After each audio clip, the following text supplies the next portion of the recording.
What is up, my friends? You are very welcome along to tonight's late night agenda, where we're going to be focusing in the main on the situation with Darwin, a little bit on Virgil van Dijk and his comments about wanting to stay at the club, and a little bit on Arne Slot as well. So I hope that you're all well. I do apologise, I'm a couple of minutes late. Time got away from me. I was looking up and I didn't realise. I was like, oh my god, it's 8:30, I need to get on and talk. So yes, sorry for that. Right, so where do I start? I guess I got to start with something that I didn't think I'd need to explain to rationally grown up, set intelligent people. But apparently there is a huge divide on what people think criticising a player's performance and jumping into their DMs with death threats and hate. And some idiots think it's the same thing.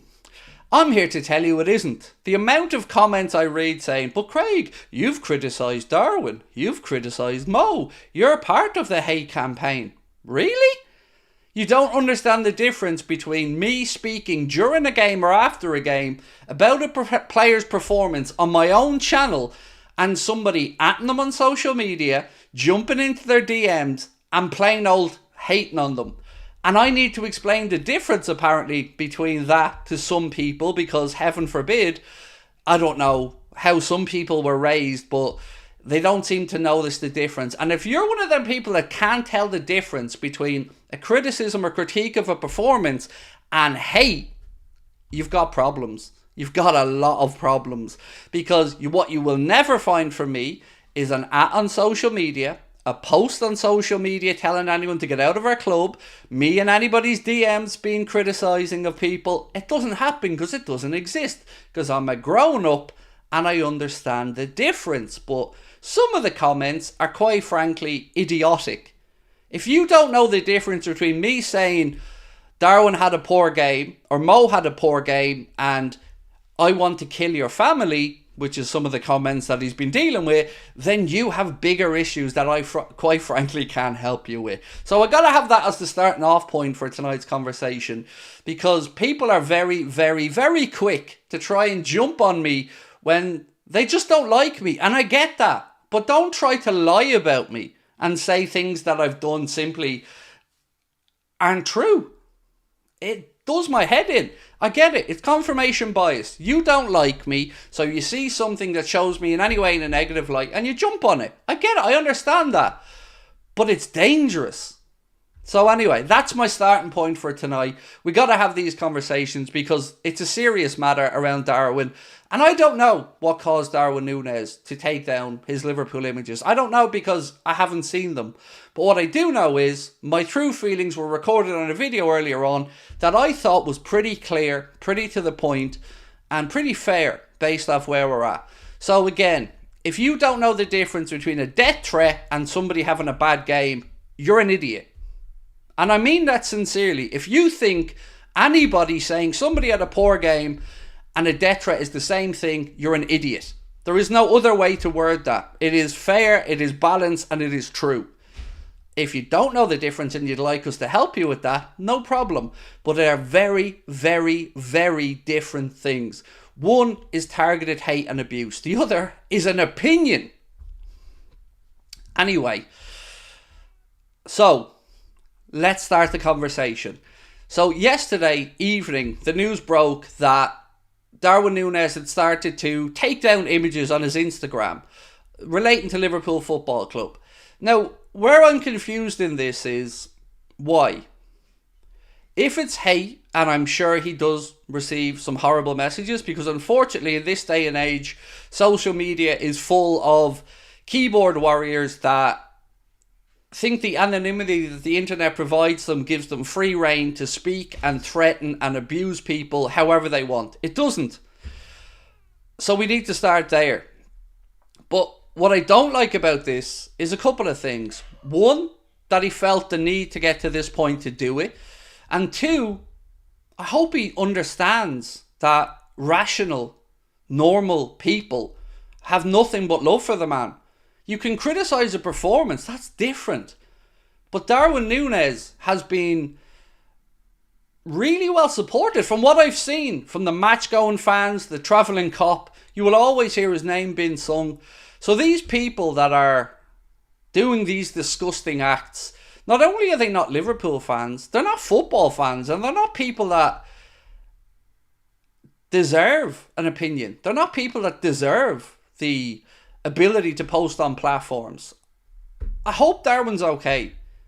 I sincerely hope he's okay, because I'm an emotional dude and I've reacted in a whole host of different ways to being abused on social media, from deleting my account to going onto private to removing posts, loads of different reasons. And Darwin comes across as a very emotionally led person as well. So my first concern, in fact my only concern, is his health and his well-being. Because performances on a football pitch are one thing, but the guy clearly is suffering. And I hope that we can show him that that's not what 99.9% of Liverpool fans are about. And yes, and I've said it in the video, I will criticise performances from him or anybody, because that's my job as a fan. But it stops there. It stops on the performance. It has nothing to do with what he does outside of that or what I want in the future. It stops at the end of a game. And this posting of comments to say, you said he was crap 2 weeks ago, blah, blah, blah. That's an opinion. Opinions are fluid. Things change. Opinions change. We mature. We change our opinions. Somebody's form changes. These are all very basic concepts that seem to be past so many people's grasps these days. And it worries me. It worries me because it's not normal. I didn't even think I'd have to explain the difference between me saying 5 out of 10 poor performance for somebody and leave our club and send them death threats. Apparently some idiots think that's the same thing, and that's concerning. Mark, thank you for gifting a membership, mate. Harry said, abuse to Nunez is shocking, but he needs to improve. He's not far from greatness, but I think the abuse made him rush and overthink his decisions. I just hope he's okay. That's all I can say. I just hope he's okay. Because right now I'm sure he feels angry at the world. And I'm sure he's frustrated in his performances. But this isn't Liverpool fans. These animals, Neanderthals, scumbags on social media, there's a reason so many people are turning their back on it and leaving it. You know, how many content creators do you know that you've liked over the years, or celebrities, musicians, whatever, that have backed away from it? Because social media companies do nothing, absolutely nothing to stem the hate. There's a reason I'm on YouTube, because YouTube are brilliant. They give me controls. They give me an opportunity to moderate my chat, moderate opinions, and remove people that we don't like. I wish social media would stand up, because it's just going to eat itself. It's going to drive itself apart. And I'm really angry and saddened that one of our players has had to do this, or felt the need to do this. And I know people love to point fingers and say this, that and the other, but I'm also sick of being lied about. I don't hate anyone. I criticise a performance. Big difference. And the Cody Gakpo stuff was another recent example of it. And I talk about it in my own chat so many times. There are so many people who are too reactive and don't understand how to behave. It's weird. In this day and age, so many people seem to not understand common decency. And I speak about it every week. I'm concerned, and I hope Darwin's okay. Social media has always been toxic. It has. It has, mate, but that doesn't mean it's right. You know? I talk about this quite a bit as well. People say ignore the hate. To me, to Darwin, to anyone. But that's not the right question. Telling us that, or people to ignore it, isn't the right question.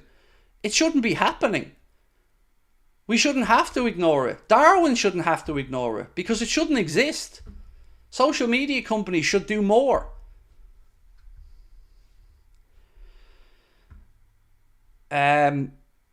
What's this one? I don't want Darwin to leave. Look, there's a huge difference again between... I've said this so many times. I understand if people are frustrated with Darwin, and if people think the club should sell him. That's okay. That's called having an opinion. That's what we're supposed to do as fans.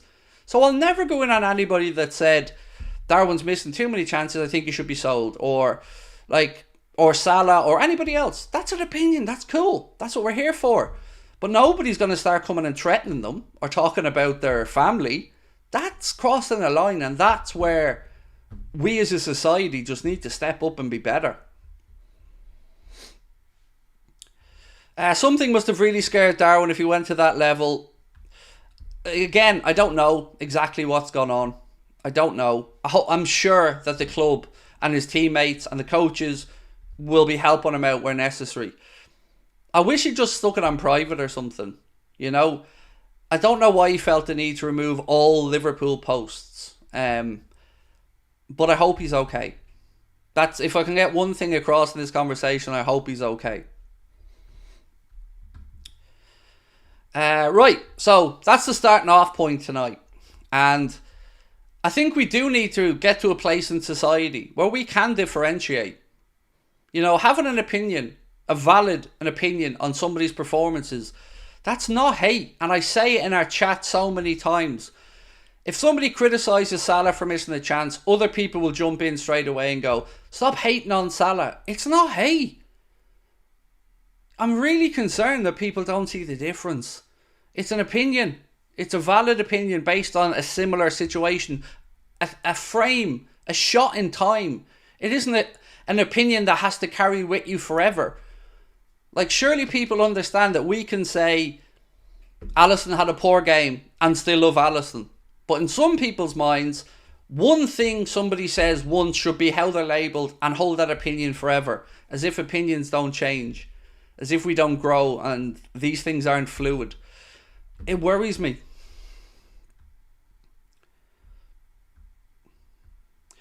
Bruno said, having an opinion is wrong. Excuse me, no, you didn't say that, bro. Sorry. Having an opinion is fine, but abusing is wrong. Those who abuse footballers need educating right from wrong, because abusing a player's performance is out of order.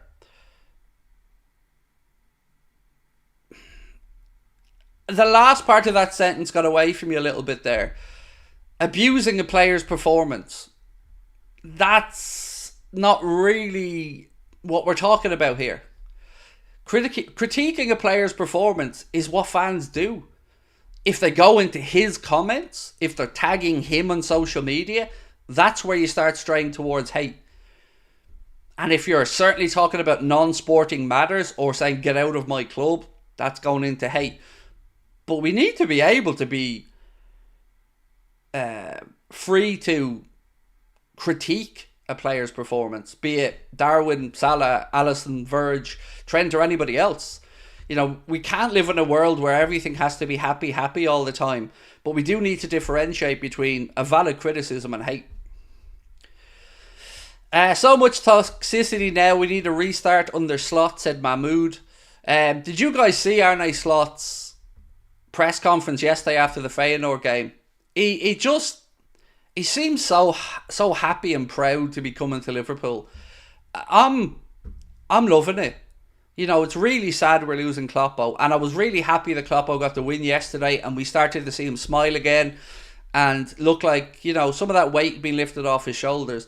But Slot looks like he really, really is looking forward to the job, and I'm excited.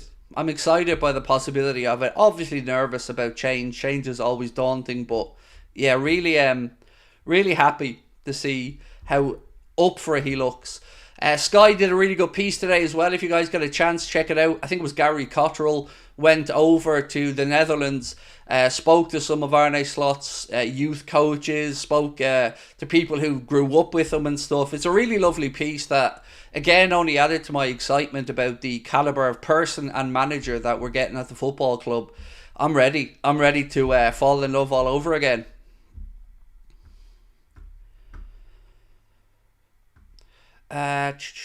Craig, I think this Nunez stuff is really bad and creates a bad image for the club. It is. Do you know what's really difficult though? There is a marked difference between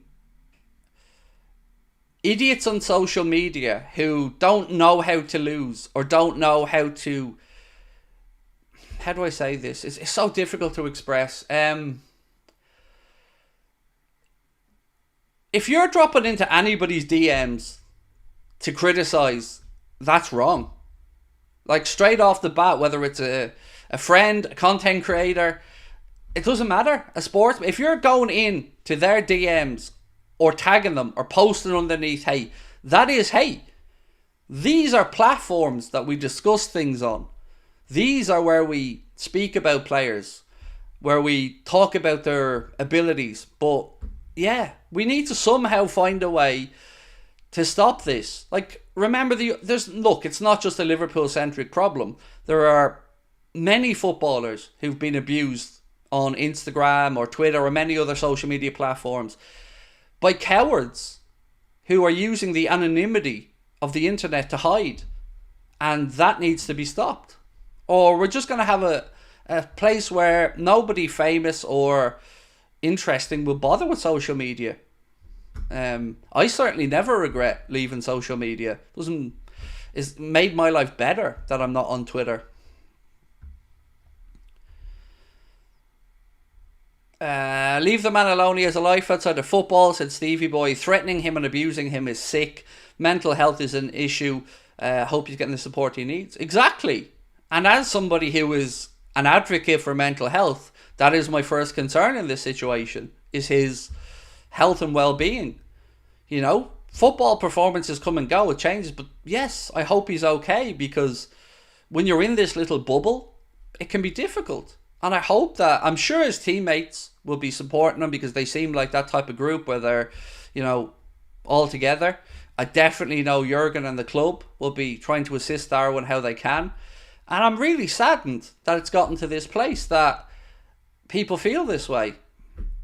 And I guess I don't know what the future holds. I don't know if Darwin wants out. I really don't know.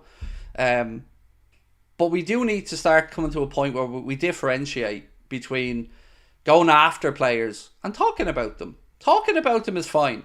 Saying, I don't think Bruno Fernandes had a good performance, or I don't think Salah should have missed that. That's normal. But going into any of their socials and spewing hate at them, or telling them families to leave, or you're threatening them, that's scumbag behaviour that just has no place in society. It's disrespectful that Darwin deleted all his Liverpool posts. Other players get criticism, but they don't then start deleting posts of their club, which sends questions to the fans if he doesn't like the club. So on that, Kai, my initial reaction was something similar to your own. I did think initially, why is he lumping all of Liverpool together here? You know, because removing the post not only sends a message out to the idiots, but it also kind of undermines some of the support he's been shown by many. But I also have to say that as somebody who has had a varying mix of reactions to how I've dealt with stuff over the years and hate, I understand that there's probably more to it than a simple, I want to show these fans. You know, I'm not saying he dealt with it in the right way or the wrong way, but what I'm saying is the fact that he felt the need to do this is a concern. And some people are more thick-skinned than others. I'm quite thin-skinned. You know, I don't mind criticism. Criticism is fine, but I don't deal well with hate. And he could be the same. So, you know, mental health is not a one-size-fits-all thing. It isn't. There is no do this, do that. It's different to each individual. So, yes, I understand where you're coming from, but also our priority here should be the player's best health or best wishes, or we need to look after him. I really hope some content somebody makes gets through and he sees the positive stuff. Because I've seen lots of content creators today put out lovely stuff supporting Darwin. And it's great to see. And I hope he sees it as well. I hope he sees the love that he has. Because yes, he's been frustrating on the pitch. That's also true and fair to say. But he's part of the Liverpool family. And I've only, you know, the Travelling Cop have been brilliant around Darwin as well. And so have the home fans. You always hear them singing his name. So I hope he does know that these Neanderthals, these scumbags dropping into his DMs, they don't represent the vast majority of people. Do you think Darwin will do a Sancho and disappear? I think it's a different situation. Sancho would have fallen out with Ten Hag over, I think it was a disciplinary issue, but I'm open to being corrected on that. And it festered, and it ended up with obviously a move away. With Darwin, I can't imagine that would be the case with Jurgen. I very much believe Jurgen would put an arm around his shoulder and be there for him. Jurgen strikes me as that type of guy. Same with Virgil, same with Mo. I'm sure all those guys are there with Darwin as well. Darwizzy said TikTok is so toxic. It is. It can be great. Look, social media can be the best thing in the world. It can unite people. It can raise awareness of causes. But it can also, if remained unmoderated, become a cesspit, like you've said. And very rarely now I look at the YouTube comments. If I specifically have told people to post something or I'm looking for something, I'll go through them. But normally I'm too scared to read them because I know how it can affect me if I read them. So, yeah. Look, this argument as well that people get paid hundreds of thousands of pounds, so should have thicker skin. It doesn't matter. It doesn't matter if you get paid £1 million a week or you're on a minimum wage. If your mental health suffering, your mental health suffering. It doesn't care about your economic circumstance or how good your life looks on the outside. We all have our own demons. We all have our own insecurities. And sometimes we want to block the world out to protect ourselves. And I feel like that's where Darwin's at right now.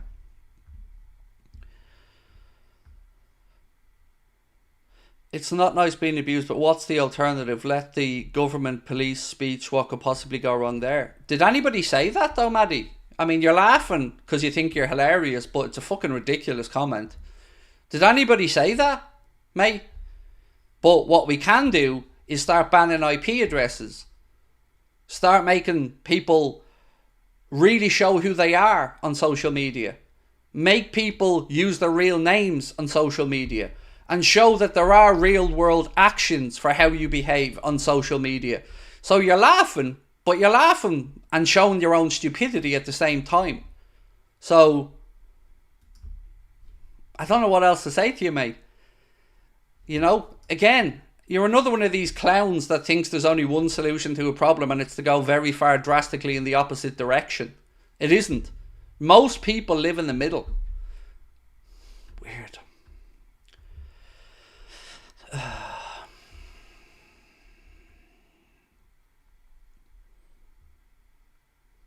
Craig, why do you always defend Darwin? I don't. And the irony of that is hilarious because people have accused me of abusing Darwin in the comments. I don't. I just have a take on a game. And I spoke for about a week where I said, I'm on the fence, I don't know what to do. I don't know what the best idea is for Darwin. And then I came to the conclusion that with a new manager coming in, I think I'd keep faith. Because I can see all the talent that he has. And if you can harness that in the right direction, there's an incredible player there. So, I know people believe that I or others have agendas for or against players. There's only one player at Liverpool I'll admit to having an agenda about. And that's Harvey Elliott. And that's in a positive way because I really just like the kid. I like everything about him.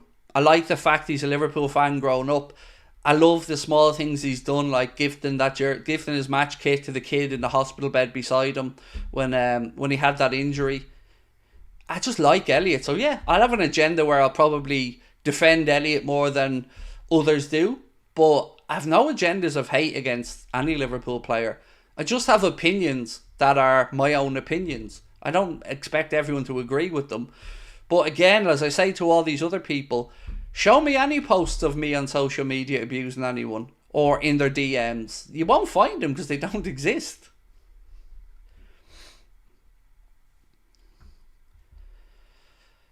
Craig, I want Darwin to know he's gone through a bad patch where the support staff to help him out. I'm sure there are. I'm sure that there are people behind the scenes that are there if he asks or needs them. Like, a lot of this we're all guessing, We don't know how Darwin's feeling other than obviously something's up. There's not been a statement to speak about it. we're all kind of second guessing it. You know, we've seen that apparently there was some threats made in comments, and those people deserve to be punished for those comments, legally, yes, because you can't go around threatening people. That's just stupid. It's sad. But look, I hope it just starts a conversation about where we're at as a society. You know, some people are too far in one direction where they're too hate-filled and angry, and some people are too far in another direction where they're too happy-go-lucky. Like this mindset of support us all the time no matter what, it's kind of not possible. It's not realistic. You know, nobody's going to be happy if a team is losing. But there's a marked difference between that and then going and being abusive towards people. And for me, this goes back to the days where they start just giving out participation trophies to everybody because everybody has to be a winner. Learning to deal with knockbacks and rejections in life is an important part of building your character and building who you are. So I think we just need to stop being so afraid to chastise people or pull people up on stuff and say, nah, that's crap, you're talking shit. That's my take on it anyway, for what it's worth.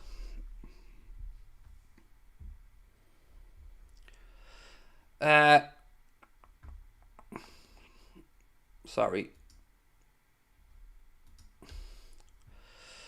Let's go Palace, hope we finish above those Devils. What score is it, by the way?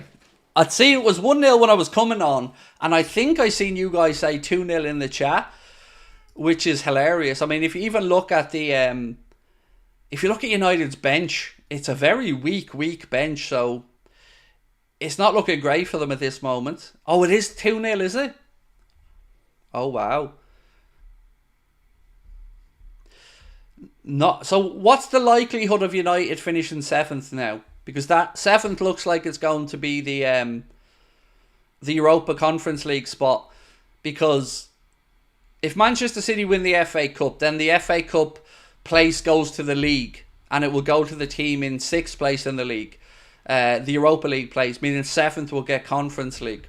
So United would have to win the FA Cup to get into the Europa League if they finish outside the top 6. Chelsea are in 7th. Wow.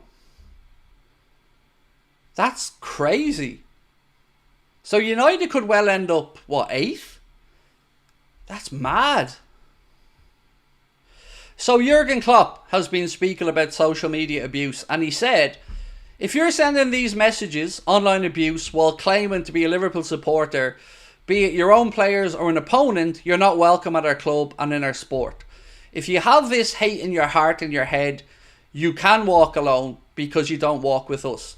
Now, I want to spend a little second dissecting what Jurgen said there, because he's made some very good points in a very specific way. So what Jurgen has said there is, if you're sending these social media messages, he's not saying if you're being critical of a performance or if you're unhappy with a player's finishing. If you're sending messages directly at somebody, so whether you're posting on your own account saying, at Craig Houlden, you're a fat arsehole, that's remarkably different from somebody posting on their own account to say, I don't like Craig Houlden's content. It's not my cup of tea. Do you see the difference? One is somebody having a valid critique of my work, and the other is somebody just being a horrible asshole. So he goes on to say, while claiming to be a Liverpool supporter, be it your own players or an opponent, you're not welcome at our club and our sport. If you have this hate in your heart and your head, you can walk alone because you don't walk with us. And again, he's right. You know, in a moment, I'm a hothead. I know that. You know that. We all know that. And this is one of the reasons I love Jurgen so much, is he is a good human being. And he's able to put things in a very clear, concise way that I think we should be proud of, having him as a leader, and having had him as a leader of the football club. I hate that we're on here tonight having to talk about this, because there's loads of cool stuff I'd prefer to talk about, but we have to make sure that we send out the message that these messages that Darwin are receiving is not from what we want in our fan base. So 2 things, if you can take 2 things from tonight's stream, let it be this. 1, please don't be going into anybody's DMs or tagging them to criticise them and be hateful towards them, because it's wrong. And 2, we need to understand that there is a big difference between a critique and a criticism of a performance and hate. They're very different things. What we say in here, around a game, is our views on what's happening. If we take that outside of here and bring it elsewhere or into the real world, then you start looking at an agenda, and then you start looking at somebody who has hate. And I hope we can help educate people on the difference.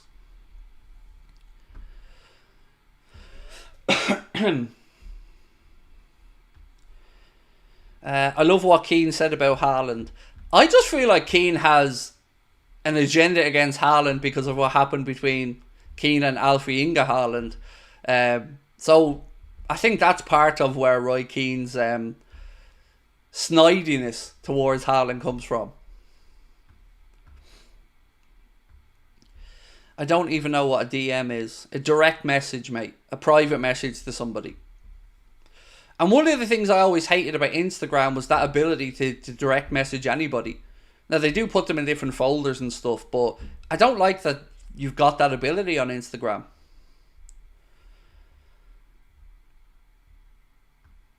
Dave said, I prefer Craig in AA because he feels the pain and shows it when we're losing, others don't. And I get criticised for that, Dave. Like, if somebody misses a chance and I go, no, dude, how the hell do you miss that? Some people think that's hate, which is weird. It's me having a normal human reaction.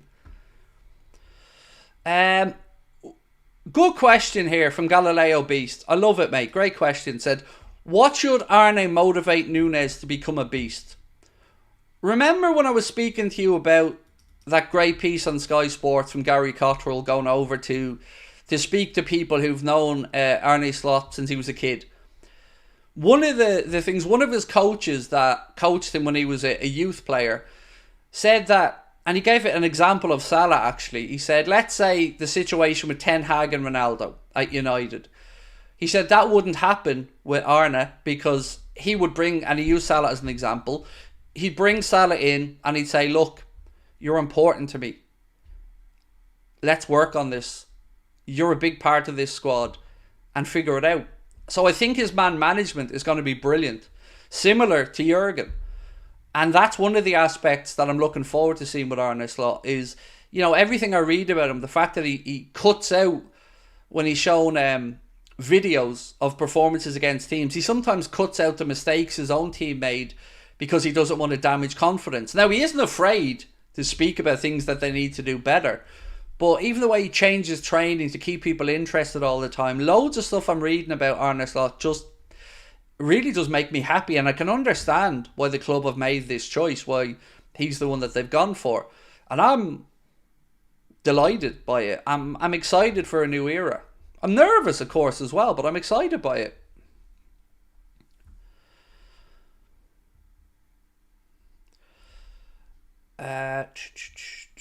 Managers can make a huge difference. Look at Mateta since Glasner has come in. 100%.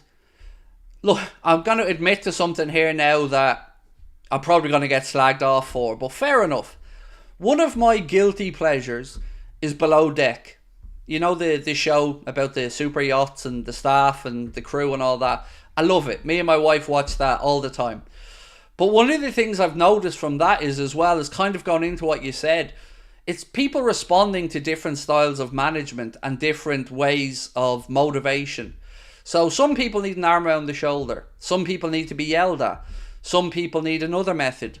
And a good leader is somebody who's able to adapt their leadership to the unique personality of the person they're trying to motivate.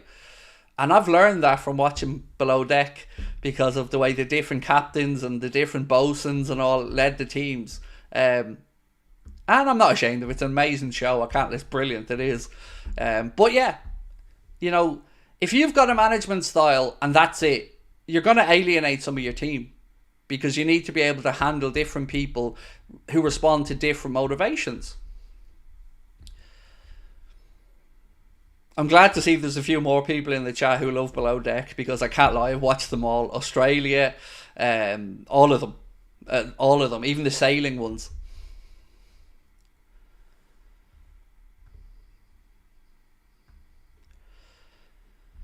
Could this Darwin case be something else? He has his IG comments off for years, and after the game he went straight to the tunnel. Has Edwards told his agent to search for a new club? I'm unsure, but I think I feel comfortable saying this, Levi. I don't believe Liverpool would have signed Darwin Nunez if Michael Edwards was in charge of transfers at that time. Now, that's not to say it was the right or wrong decision. That's still up in the air. But I do feel like he wouldn't have been a signing that would have happened under Edwards, and the way that Edwards looks into the numbers. You know, Darwin had an outstanding campaign with Benfica the year before we signed him.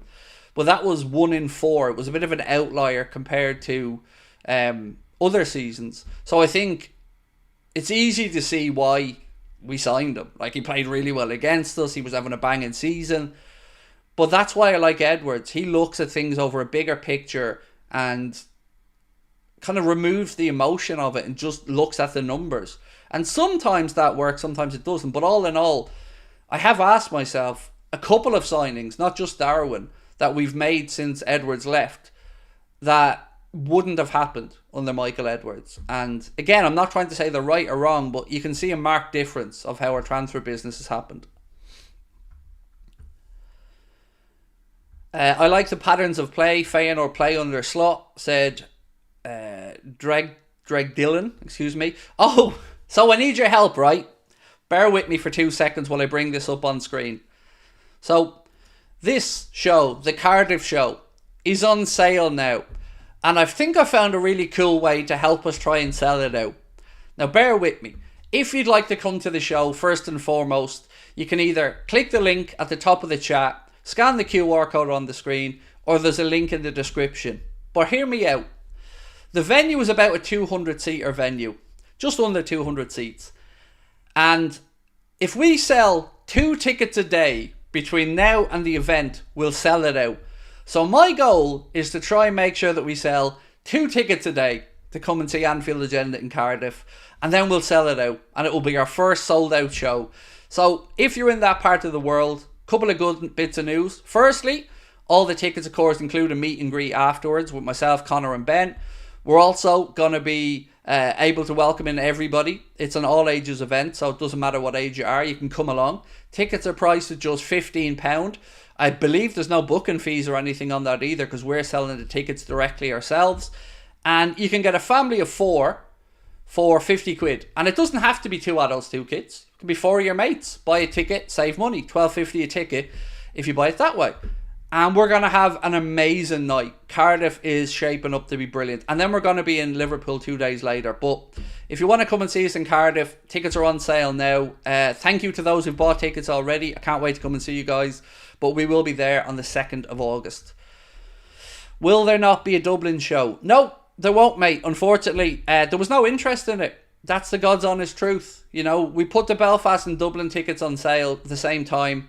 The Belfast show doing really well. Dublin show, I couldn't give the tickets away. And that's the honest truth. So after a little meeting with the promoters, we decided, as expensive as it is for that show, because it's quite expensive to put a show on in Dublin, particularly in that venue, we just decided it was better to do it now and quickly and give people more time than see how we get on later. So unfortunately, no, won't be a Dublin show because there was no interest from people to come and see us. And that's sound. You know, I'm a big boy. I can take that in the chin. I just like to be honest with everybody on these things. When does the schedule for next season come out? If my memory is right, Daniel, I think it's July. Somebody in the chat may have an exact date, but I think it's July. Literally like 2 days before, I saw a report saying the club will hire a psychiatrist for Darwin. I think it would be a psychologist now, to be fair, not a psychiatrist, and help him get on track with his plans, with no plans to sell him. Good! Because it does feel like he just is 10-15% away. You know? If he can just find a way to, like, okay, there's a really good book called The Chin Paradox written by Dr. Steve Edwards, who is a renowned sports psychologist. And the chimp paradox is basically about taming your own inner chimp in those stressful or pressure-filled moments. And I feel like if Darwin can get to that point where he can control his own, and I use the term inner chimp because that's what's used in the book, I think he'd be amazing. All the raw ingredients are there. It's just that last bit, the finishing. If he can sort his decision making out, he could be one of the greatest strikers in the world. And that's why so many people still hold belief in him. And I think with a new coach coming in, it is right that we see how he gets on and see if Arne Slot can unlock that potential. They chose Slot because he's a yes man and cheap. Okay, so firstly, in what way is he a yes man and how is he cheap? Because if your answer is going to be they wouldn't pay the money for Ruben Amorim, well, we're paying a release clause. And a chunky release clause at that, one of the highest paid in Europe for Arne Slot. And I don't understand how he's a yes man when, let's be honest, you and I don't know what conversations he's had with the club. You and I don't know if he's made his intentions clear that he wants X or Y amount for players or to be supported. So I don't like the fact that you're trying to undermine him already with hypothetical things that you quite simply can't know the answer to, nor can I. So I disagree with that he's a yes man and cheap. Maybe he's willing to work within the structure, but that's not uncommon for coaches coming from Europe, that they come in and become a head coach. It's more an old school English thing, having managers who look after a club from top to bottom. Those days are limited now because a head coach's role is all encompassing. And with the amount of football that has to be played now, they don't really have enough time to be also taking care of transfers and also taking care of other things. So I think Arne Slot was hired. And I'm somebody who's been very critical of our owners and will be critical of them going forward if they don't start spending. But I don't think it's because he's cheap. I genuinely feel it's because he's who they believe is the right fit. That's my honest view of it. Mark said fixtures will be out on the 18th of June at 9 a.m.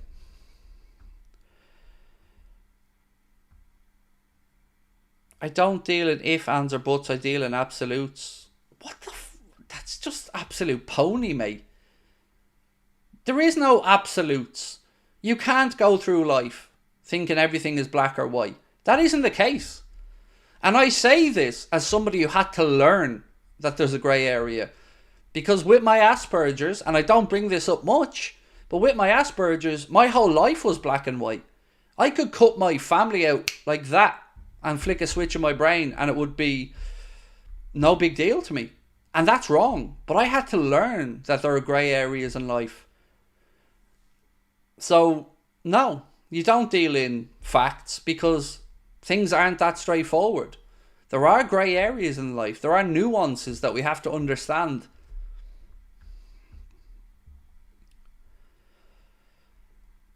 We should definitely buy Elise or Eze. They like young Mane and Salah linking up. Can we get back to footy? No, mate. We need to talk about one of our players being hounded out of a club. That's footy to me. And these are important things. This channel isn't just about me sitting here talking about Liverpool, dude. This channel's about us looking after each other as a community. And part of that is trying to educate each other and help each other. 3-0 to Palace. What is Asperger's? It's part of the autism spectrum. So I'm autistic. But Asperger's is a type. It's part of the spectrum. It's a very differing thing. Nobody's the same. But my particular diagnosis is Asperger's. 3-0 Palace. Wow. That's mental. All of a sudden our defeat by Palace isn't looking as bad now, although it still hurts. It definitely still hurts. 3-0. Wow. When you go to Cardiff, that's when my birthday is. Nice. Well, if you're at the show, Jake, please do let me know it's your birthday, mate. And we'll more than happily say hello to you on the night and wish you a happy birthday.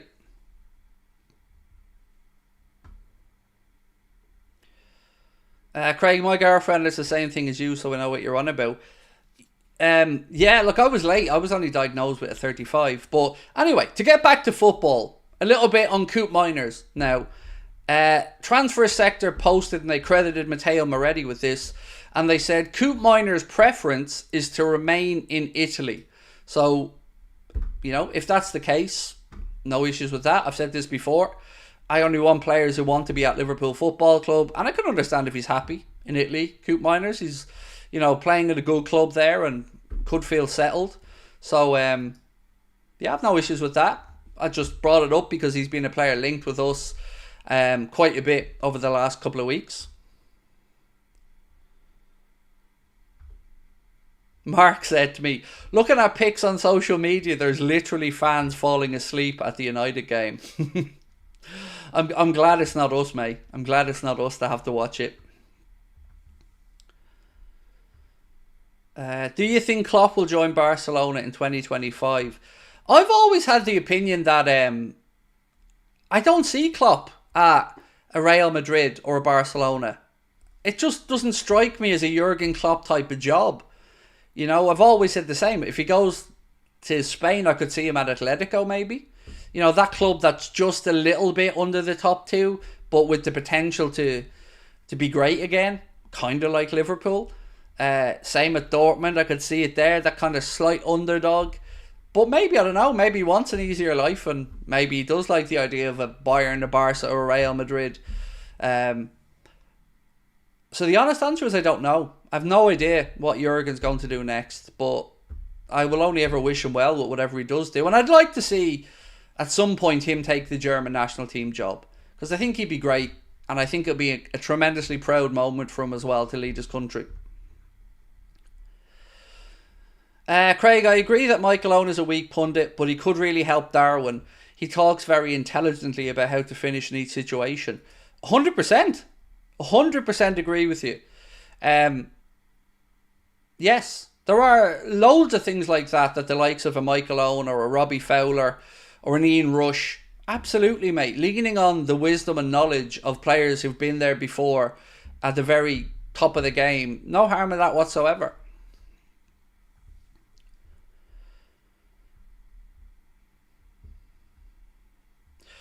Julian Ward signed Diaz and Nunez, then was gone in 6 months. Be real, be honest, they're mistakes.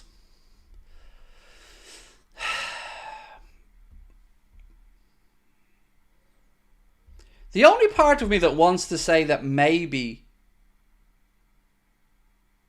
Lucho was a mistake is that he wants away from the club, or see me as openly flirting with Barca. The playing perspective of it, I can absolutely 100% understand why when we were losing Mane, we signed Diaz. You know, he hasn't lived up to Mane, but I can see enough stylistic similarities that I can see why he was looked at. You know, with Darwin, again, was it a mistake? I guess time's going to tell on that one. At the moment,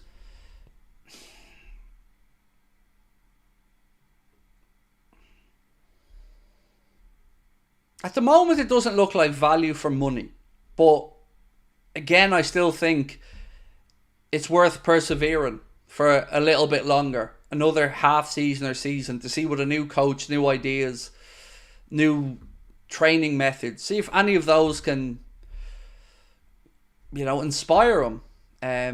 My only issue with Diaz has ever been that Barcelona stuff. I hate any player that looks at Liverpool as a stepping stone, because obviously I, as a Liverpool fan, don't look at things that way. But I like Diaz. I think he's an honest footballer who gives his all on the pitch, never goes hiding. Might frustrate you with missed chances, but he gives 100%.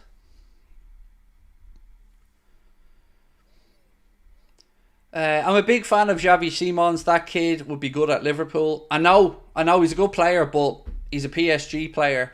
And with the direction they're looking to go in, I think he's going to sit well in their system, especially when they lose Mbappe and stuff. But, you know, I don't blame you for bigging him up. He's a good player.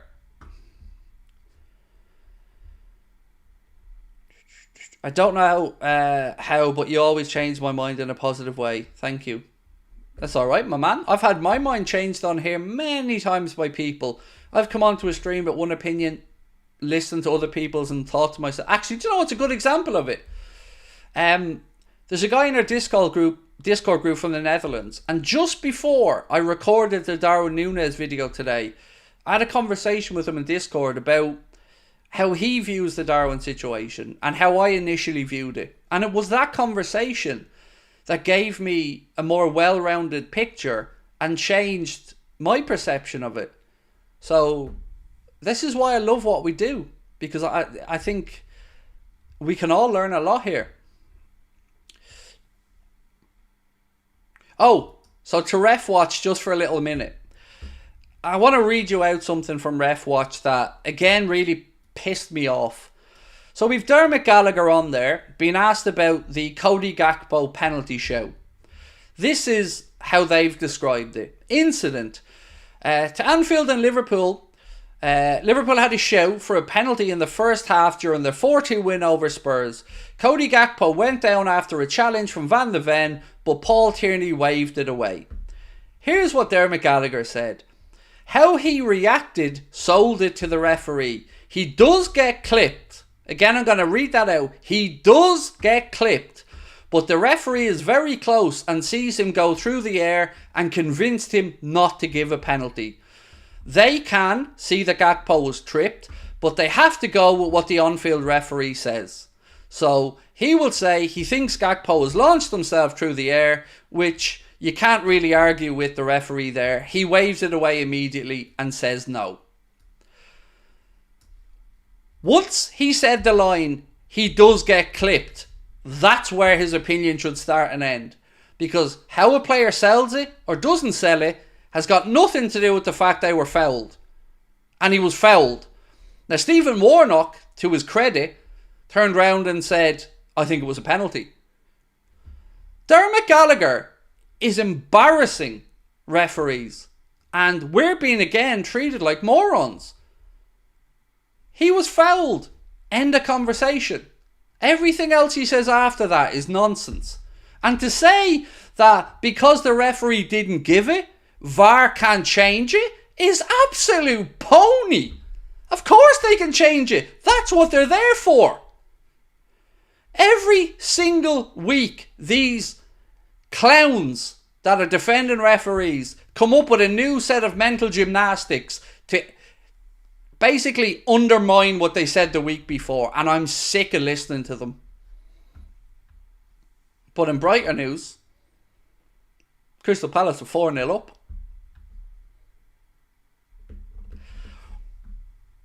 I repeat, Crystal Palace 4, Manchester United 0.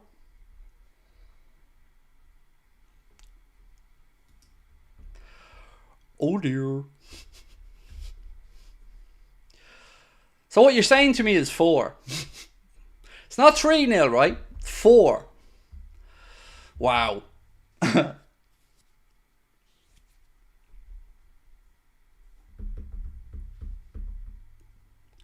That's some good going there, Ten Hag. Do you know what though, folks? In all seriousness, I know we joke and we laugh and we point fingers here at Manchester United, but you should all be ashamed of yourselves. Hang your heads in shame. Did you not hear Eric Ten Lasso say very clearly that they are one of the most dynamic attacking teams in the league? How dare you? How bleeding dare you criticise them just because they're a little 4-0 down. Just a little 4-0 down. And here we are laughing at them and all, when clearly the Messiah, Eric Ten Lasso, has told you all that they are one of the most dynamic attacking teams in the league. So, shame on you. Shame on you. The state of it, honestly. Oh,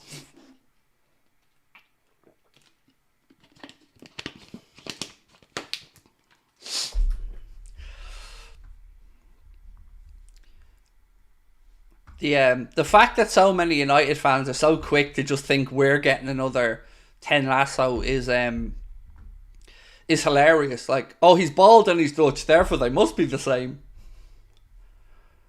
Wow. Peter, thank you. You sent a super chat in, mate, but you didn't put a comment in, so thank you so much for that.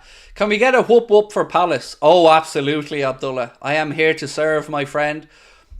Whoop whoop! Whoop whoop! One for each goal there. Wow. So, talk me through the scorers, will you? How many has Elise scored? You know, because he's looking pretty good. He's looking pretty good.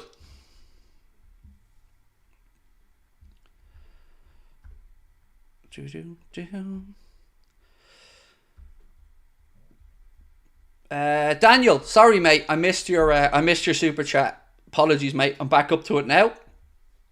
Craig, Mainu or Elliott?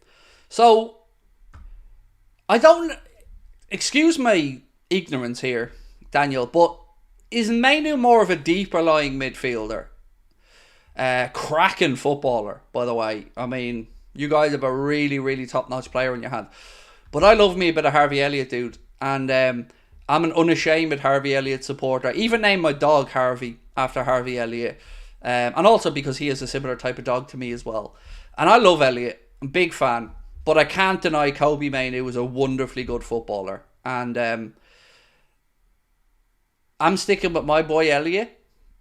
Blindly. But I won't, undermine how good of a player you have on your hands there with Mainoo. He looks like the real deal. Hey Craig, Peter here from Australia. Love your work and passions. Keep your content going. Think Arne Slot will be the new Klopp for Liverpool. I hope so, Peter. I hope so. Because there's a lot to like about him. And I'm ready to fall in love all over again, mate. I'm ready. And I like what I've seen of Slot so far. I'm looking forward to seeing his first few interviews and stuff like that as Liverpool manager. And I'm looking forward to seeing stylistically what we look like on the pitch. So yeah, it's promising, and there's always going to be some concern when you're changing managers and stuff like that. But honestly, I'm all in. I'm ready. Maybe they'll win a game in the Conference League, said Tobias. Maybe. Maybe. I can't lie, lads. I really want to see them in the Conference League. I really, really, really, really do. Like, I'm so angry at West Ham for 2 seasons ago. I still can't let it go. All West Ham had to do 2 seasons ago on the last day of the season was beat whoever was in front of them, and United were in the Conference League. And they didn't, and United ended up in the Europa. And it's bugged me ever since. So, yes. I hope they get in there. Mark said, to answer your question, Elise scored twice, Mitchell scored one, and Mateta scored once. Nice. Oh God, Elise. Do you know what the really sad thing is? United are favourites at this moment in time, or at least are perceived to be favourites on Elise. So I hope that he looks around at United and goes, nah.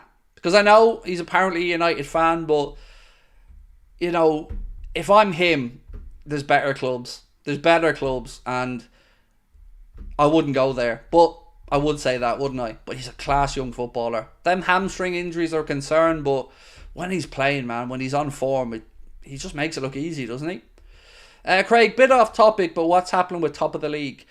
So, Alejandro, the truth is, right, when we started top of the league, the whole concept of it was me and Adam kind of best of enemies kind of thing, 2 opposition club supporters. I support Liverpool, he supports United, and that was to form the basis of the personality of the channel and how we presented it. But of course, life gets in the way at times, and Adam has his own channel, and it didn't work out because we both had to focus on what we were doing. Adam on his United channel and me on here, so we just don't have enough content creators to do it justice. And that's the plan, is to bring on a couple of more once we find them, and free up some time so I can really, dedicate some time to it. And I just can't do it at the minute. Man United want the Conference League so they can go beating up all those lower division teams or get humiliated losing to them. No way Elise goes to United, in my opinion. He has to choose Liverpool or even Arsenal. But do Arsenal need him? Like, I don't. Do Arsenal need him? Like, I'd say we probably have a need for a wide player more. Even if Mo stays, I would say we have a need because we don't really have competition for Mo. We were inches from signing Elise and got Cole instead. Well, look, I think you can say, dude, didn't exactly work out poorly for you there. You know, Cole Palmer's been really, really good for you guys. And I remember how close you were to signing Elise, all right. It just, was it him who said no, if my memory's right?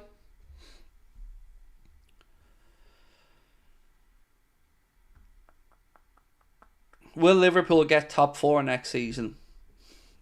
I can't. I don't think I can realistically answer that question with any type of definitive answer. I could say yes now, and then I don't know. Three teams could make three amazing signings that transform how they look. So I think the ambition has to be yes. That's a minimum requirement for me for the new coach is to get yourself into the Champions League, but it's getting more and more difficult. Um, we'll have to wait and see what business we do and how we start and how long it takes us to transition to the new coach. But I hope so. I'll certainly be very disappointed if we're not in the Champions League the following campaign.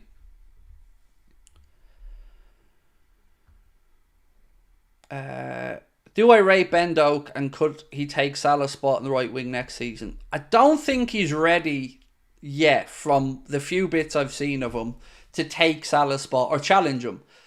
I was a little bit disappointed with some of the performances because I had really high expectations of him in some of the Europa League games he played. Also this season, he's had a couple of injury concerns as well. But you can see the talent that the dude has. So whether the club decide that maybe a move away on loan is the best idea or whether he does get some more minutes next season, I'm not sure. But he has tons of ability. And Celtic fans that I spoke to after we signed him, you know, they were all singing his praises about what a talent he was. So it's just unfortunate that we haven't really got to see enough of him this year because of a few setbacks and stuff.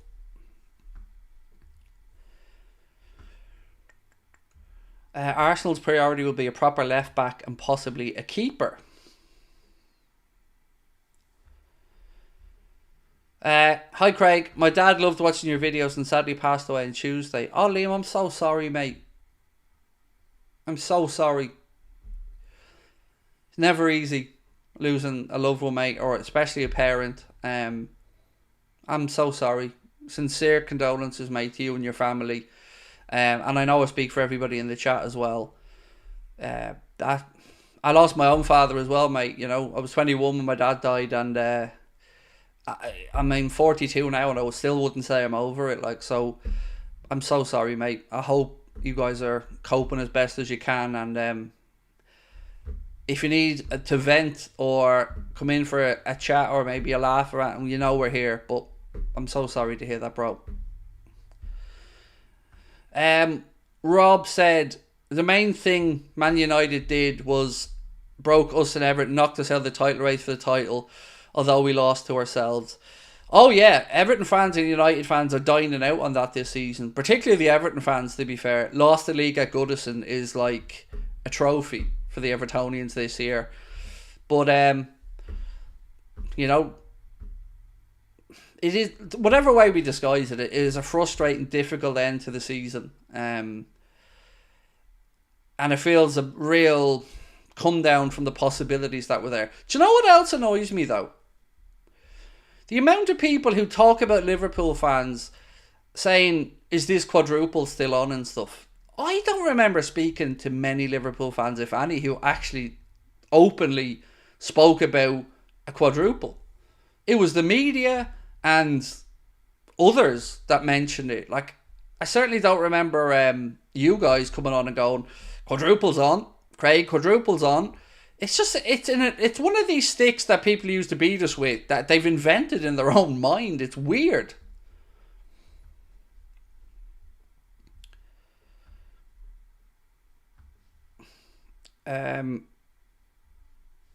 Lovely sentiment in the chat as always. Looking out for one of our community, and thank you to everybody for the kind messages towards Liam. I'm sure Liam greatly appreciates it, and you know, we don't just say it, Liam, we mean it, mate. If you do need anything to vent, we're here. You know, that's what this is about. That's why when somebody said earlier, can we get back to talking about football? Yeah, we do talk about football a lot of the time on here, but not just that, you know. We say that we're community for a reason.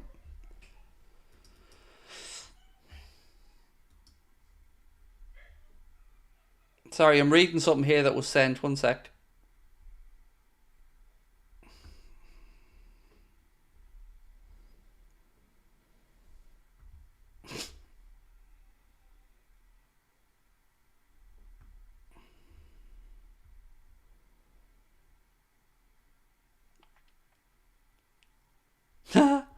I'm not going to read that out loud, Mark, but thank you.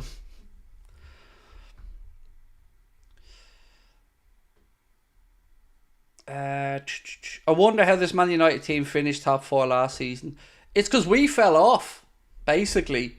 You know, I never thought United were back. Like, to us, as Liverpool fans, it was clear we had a poor year last year, and that opened up the possibility for others to step forward. And credit to them, they did it. Same with Newcastle. They had a very good year this year, or last year, sorry. That United team are very, very far away from being anywhere near challenging.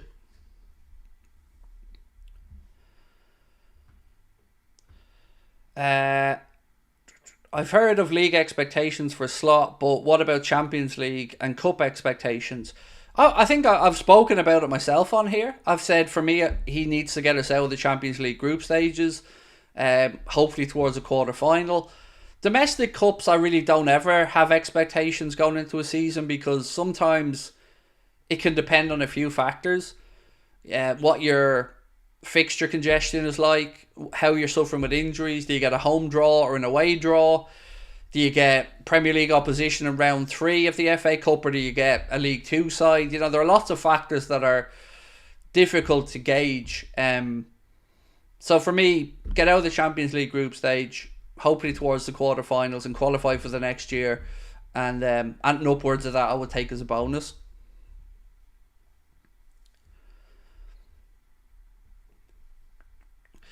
Shane said, I'm so done about what happened this season. I'm really considering putting my football hash away. I can't take any more of this disappointment. There were times, Shane, honestly, where over the past, we had 2 iffy patches with Jurgen. The time where Alisson scored the header for us against West Brom in COVID to get us back in the Champions League, and the fall off at the end of this season. And I've had to admit as well, mate, these things get to me way more than they probably should. You know, my emotions and my emotional well-being is probably a fairer way, are inextricably tied to Liverpool at times. And I can't help that. Like, I'm one of these people that, rightly or wrongly, and it's probably wrongly, a poor result sticks with me till the next game, until we put it right. And it affects a lot of stuff for me. Sleep, mood. So, yeah, I get it. You know, football can bring us the highest of the highs, and it can take us to the lowest of the lows. But I often try to figure out as well, like, it is mad, the whole thing, the whole aspect of it. Like, ultimately, when you boil it down, it's 22 men or women running around after a piece of inflated leather on grass, and we all live for it. It's mad. It's mad. I don't know if it's the tribalism that brings us together, if it's the magic moments that sport can bring, the entertainment, the athleticism of the players. It is a mad thing, and it's one of those real mysteries to me in life as to why it provokes so much emotion. Like, I can understand music provoking it, or acting provoking it, because it's bringing out emotions in us. But I guess football probably does that as well. But when you really boil it down to it, it is a mad thing. Adam, how are you, dude?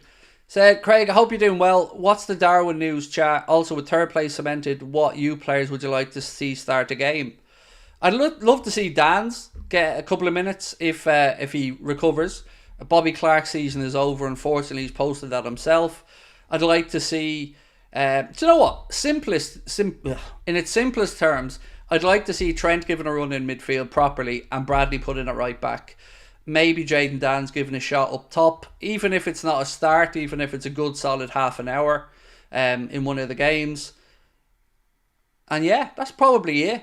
You know, I want to see us start to have a little look to the future, and that's what I would do, or what I'd like to see.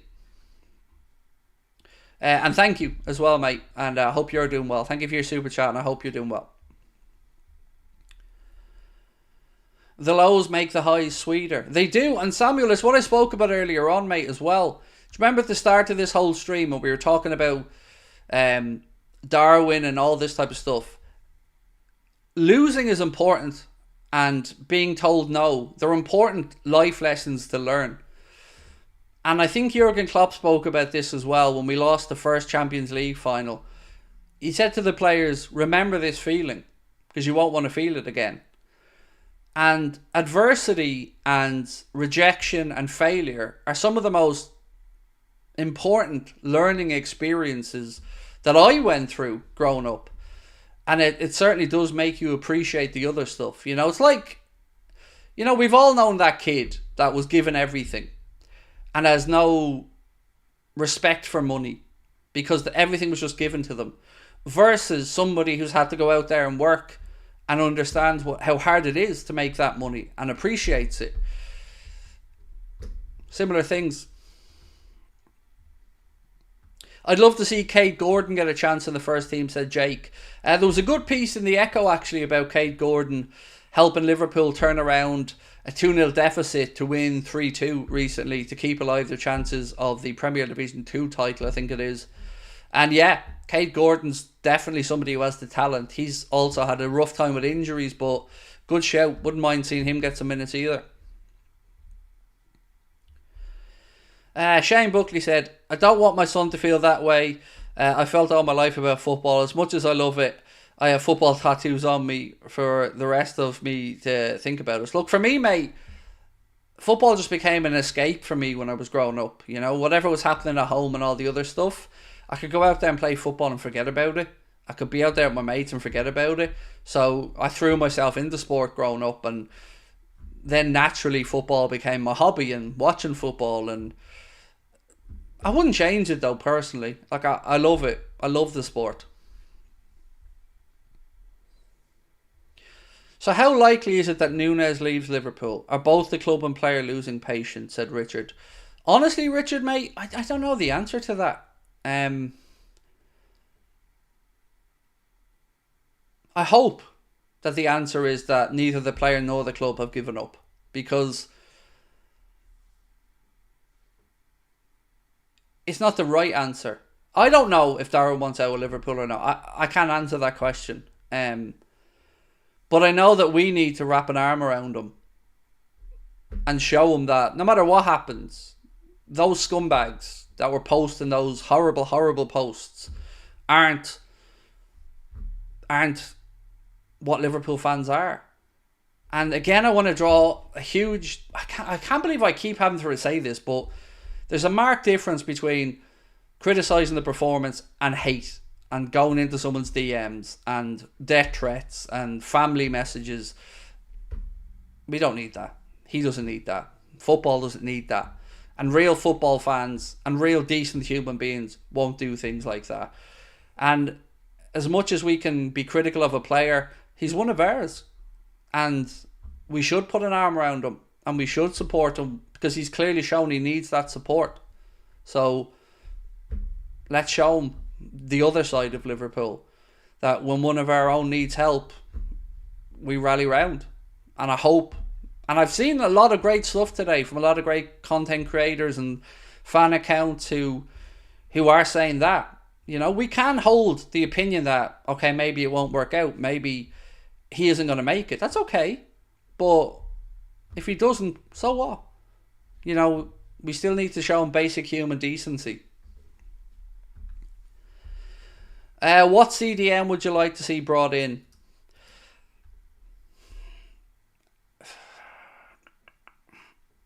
I've struggled a little bit on this one because I don't know enough about Vifer to know if he's good enough. I don't have a clue. Somebody again was very helpful in the chat to me yesterday, was speaking about how Arne Slot doesn't necessarily utilise a DM as much as he does just have two players who break up play in the double pivot. So maybe Bajcetic is going to be that guy with McAllister or Endo. I mean, I've seen a couple of things to suggest that maybe Liverpool could look to sell Endo in the summer. And again, a lot of this is just conjecture because we don't know what the club are planning.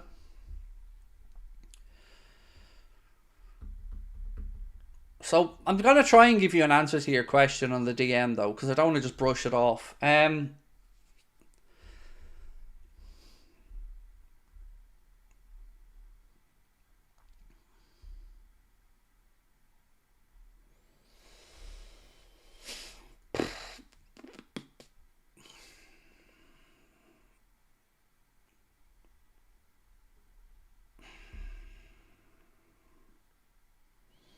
I never hated the Decore link.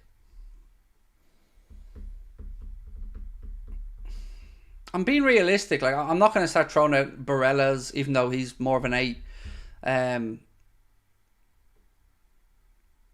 Don't really want to go out there and bring in somebody who's like 28, 29.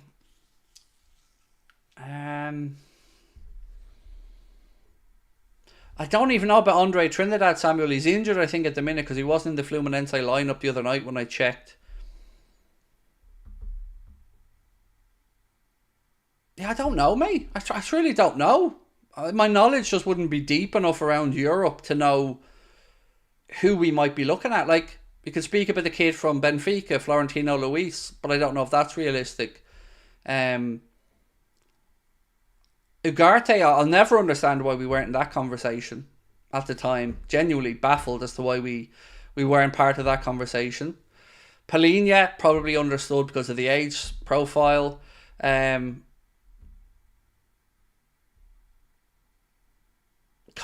I don't know on Kone. Yeah, I don't know on Kone. I go back and forth on Manu Kone. Ultimately, I think there's a reason why we didn't make that move, and I don't know if it was just that injury he had before the under-21s. But then again, somebody said to me in the chat yesterday, why are we just writing off Tyler Morton? Like, is there anybody who believes Tyler Morton could be that guy?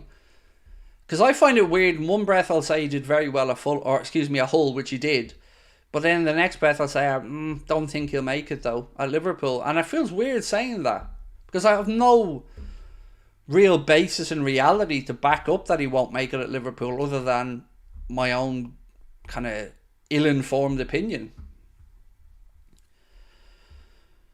Can you give a shout out to Falkirk FC going through a league season unbeaten? Wow! Well in. That's fantastic.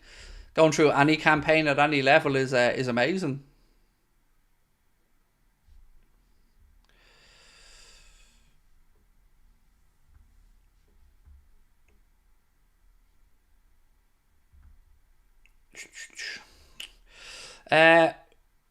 Watched Alice's live stream. She's not happy.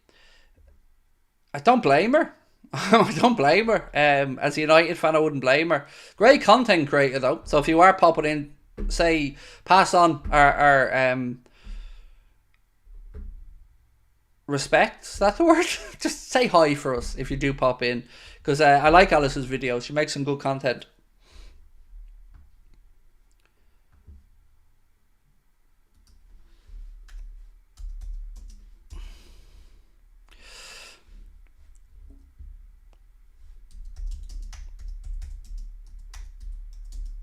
One sec, sorry, I'm just replying to somebody. Remember how Spurs celebrated that victory over us and how it ended for them? You weren't shit, but you weren't great either. Like Tottenham. That was, again, that feels like a lifetime ago.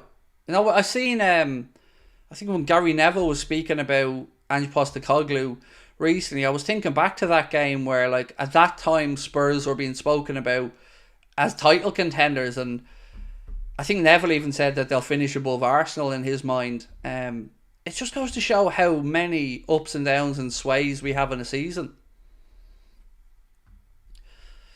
Craig, I've sent her our best regards. Nice one, Colin. Thank you.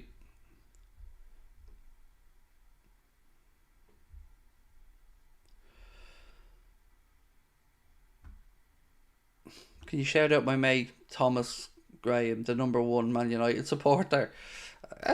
I said hello to him there, but like, I'm not picking up United supporters. Boo! Do, by the way, hit that like button for us, my friends, if you haven't done so. I'm going to stay on till 10:30, so we've got a little bit more time if you want to stick with us. Just a reminder as well that the Cardiff show is now on sale, and it is an all-ages event. Tickets are just £15. The link is either at the top of the live chat or in the description of the video. We also have family tickets, which is 4 tickets for £50 if you want to come along. We'll have a meet and greet afterwards as well. And honestly, the venue is incredible. If you haven't ever seen the Richard Burton Theatre, have a little Google of it. I mean, it's brilliant. And we're so proud to be able to put on a show there. And it'll be on August the 2nd. We'll be in Liverpool on August the 4th. Those tickets aren't on sale yet. But yeah, we need to sell 2 tickets a day between now and the Cardiff show to sell it out. So who's going to be today's 2 tickets? Make sure that you go over and use the link in the chat or in the description, and that will bring you over. Is Ben going to be with you at the live shows? He will be in Cardiff. He will be in Cardiff because it's a drivable distance from where he lives. Don't think he'll be at Liverpool, and he won't be in Belfast. No, Belfast will be just me and Connor. But even Lucas is coming over, by the way, to Cardiff, so the whole team will be there. So in Cardiff, we're going to have Sabrina, my wife will be there, I'll be there, Connor will be there, his partner Katie will be there, Ben's wife will probably be there as well. Lucas will be at the Cardiff show. So as I said, it's an all ages event, so everybody can come along. And yes, you get to meet my little rock star Lucas as well. What's happening with Man City's charges? I have no idea. You know, we know that the hearings are going to take place, but it's a secret as to when. Apparently, you know, the public aren't allowed to know. Russell used to live in Belfast. I love Belfast, Russell. I say this so many times, but if I go away for a weekend with my wife somewhere, Belfast is always one of the top places on our list. We do also plan on hopefully getting to Cork and Galway, but they won't be shows. We're just going to do meet and greets where we just all come meet up and talk.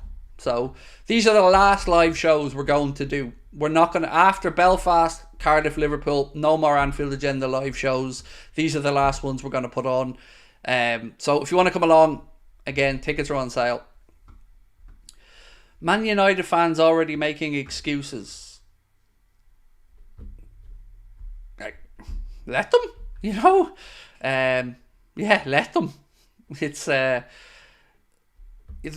I'll bring it back to something that we talked about yesterday. They've spent £1 billion net on transfers since Jurgen came to Liverpool. 1 billion now net. So that's after player sales. They have handed over 1 billion. 1 billion in 9 years since Jurgen's been at Liverpool. So whatever excuses they're making, they ain't good enough. And Liverpool in that time have spent, I think it was 360 odd million net. So yeah, Chelsea and United are in the billion club. So United have nowhere to look but inwardly.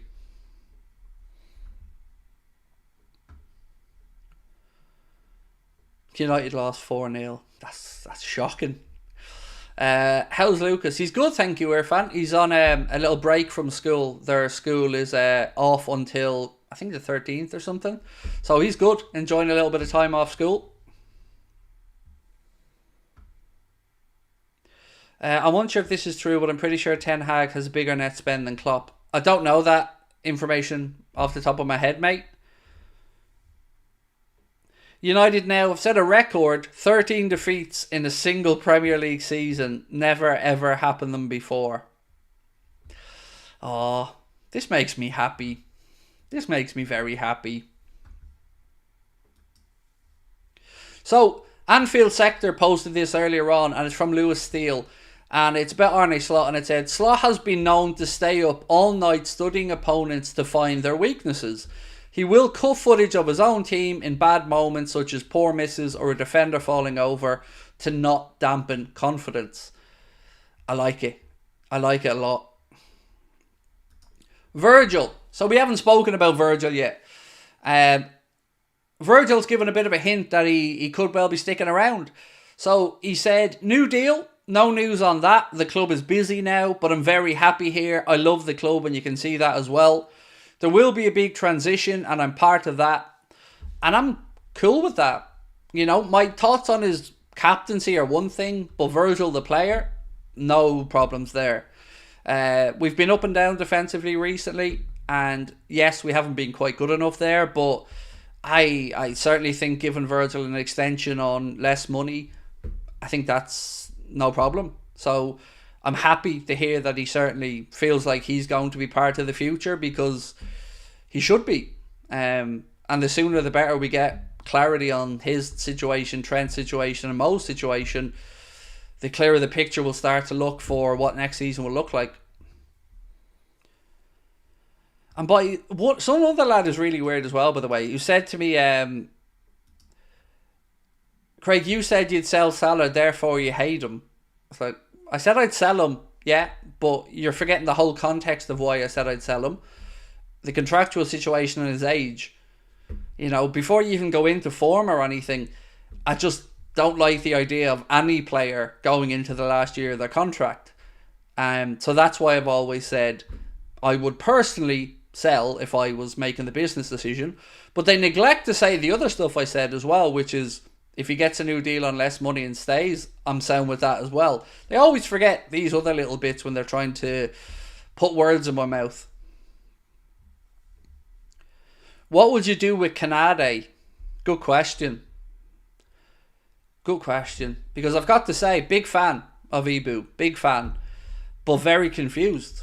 I don't know if it's a confidence thing with him, but he doesn't look himself lately. He looks flustered. He's given away a lot of soft fouls, in my opinion.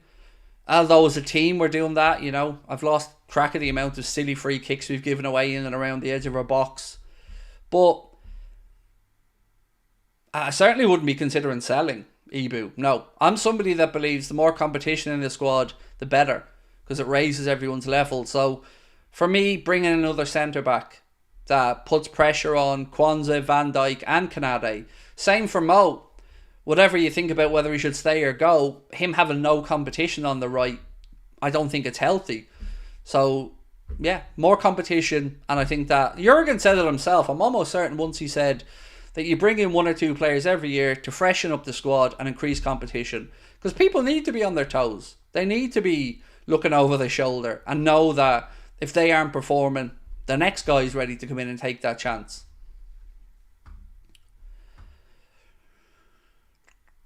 Can you see Alisson leaving? I hope not. And I'm glad that there was somebody posted to say that that house that was up for sale was a house he was only renting and moved out of 6 months ago. So that's calmed me down quite a bit, because Alisson's the best goalkeeper in the world and I absolutely want him to stay 100%. He's got minimum 4 or 5 years left in him. And I like having Alisson at the club. He's a brilliant keeper. Sepp van den Berg will get played because Slot coached him in the Netherlands. Interesting. Reports on him, and I'm not, Russell, professing to have watched much of Mainz this season, but people who have, the reports on him have been quite good. So I'm unsure what happens there with Van den Berg, but again, I wouldn't be surprised if what you've said is right if he gives him a chance.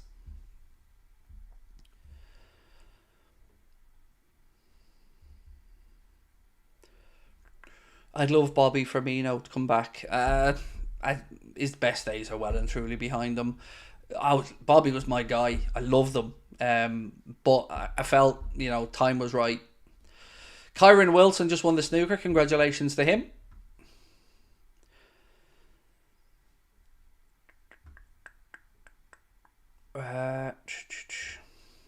Samu said, I'm an advocate of Salah being sold because it's the last chance to cash in on him, and his age indicates that by now we should have replaced it with at least half as good as him. Yeah, there's a couple of... When you talk about Salah, sometimes people never put any context into a situation. So a lot of things come into my reasoning why I would say things like, I think it's the right time to sell Salah. And the owner's being cheap is one of them. If you said to me, Craig, the owner's going to give the new manager 100 million quid plus player sales, I'd feel a lot more comfortable saying, fair enough. But we know that selling somebody for 100 million quid at 32 years of age, if that offer came around, would be money that a manager won't likely see unless. So a lot of things form an opinion, and age, contract situation, form, what our owners are like. These are all things that go into my thoughts before I'd say I think we should sell X or Y. So on Salah, yes, I agree with what you've said. It is a chance to cash in. We've let Mane and Firmino go for a combined like 30 million euro or something. And it feels wrong.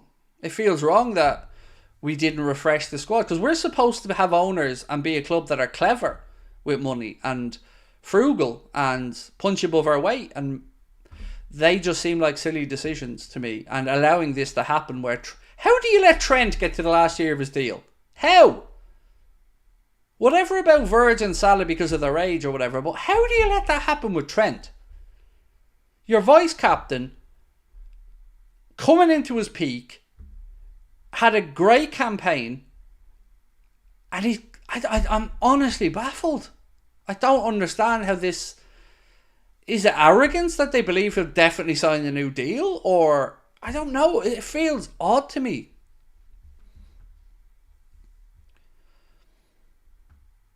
Can you talk about Darwin? I had school. So basically, Stephen, what we said about Darwin was, there's a marked difference between somebody on their account or anywhere saying Darwin had a bad game, or I think we should sell Darwin, or Darwin isn't working out. To me, all those type of comments are normal fan behaviour. The problem comes when you start atting people, tagging them, going into their DMs, and not making it about just football, but going into things like threatening them, which we've seen reports of, or using somebody's ethnicity, religion, sexual orientation against them. That's got nothing to do with football. We are, as fans, perfectly within our rights to give opinions on players and have these conversations. But to project that out into the world in an aggressive way and go after somebody, that becomes harassment, that becomes intimidation, that becomes scumbag behaviour. So I don't know why Darwin has taken down the Liverpool pictures, but I know he must be hurting, and that makes me sad, because somebody has made him feel like he needs to do that. And look at any game this season, particularly the away games, and you will see the Liverpool travelling cop singing his name and showing him nothing but love. And it's the same to most fans. Like, what we say in the heat of a moment in a conversation during a game is one thing, but I'm an advocate for the importance of mental health. And when somebody is as emotional as Darwin is, the highs can be high and the lows can be low. And I know it myself on here that, when I'm at it, when I'm in a good mood and things are flying, I'm charming, I'm brilliant, I'm funny, I'm witty, but when I'm on the other side of it, I don't want anybody in. I don't want to see the world. I don't want to talk to anybody. I don't want to hug off my wife. I want nothing. And Darwin's an emotional dude. And to get that point where we have the best version of Darwin, the minimum that he needs to know is that he's loved. And I hope he knows that, because these Neanderthals, these scumbags, posting hate towards him or anybody, and I mean real hate, not...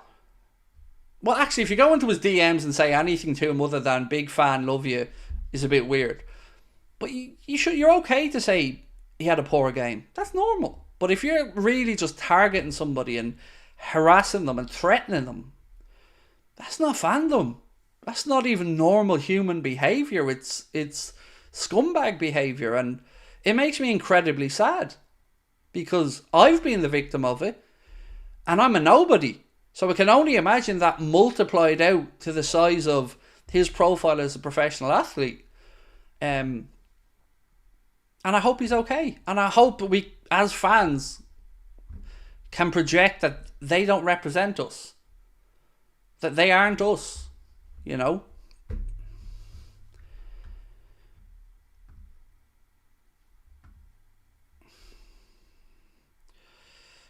Vinicius was also booed.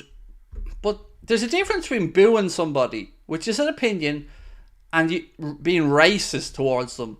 And what Vinicius Jr. and other footballers have had to deal with in that regard is sickening.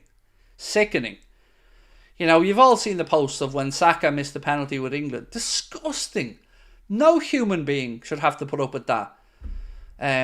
So look, fans are allowed to express their opinions, and booing a performance, or we might not agree with it, but it's at least in the realms of reasonable.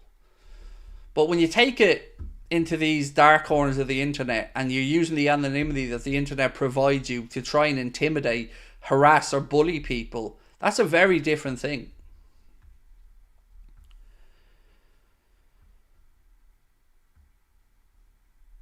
Come on now, Craig, you're more than a nobody. I'm a nobody, Paul. I'm a normal dude who, you know, got lucky and has amazing people in my community, and people tune in and we chat and talk. But ultimately, in the big scheme of things, I'm a nobody.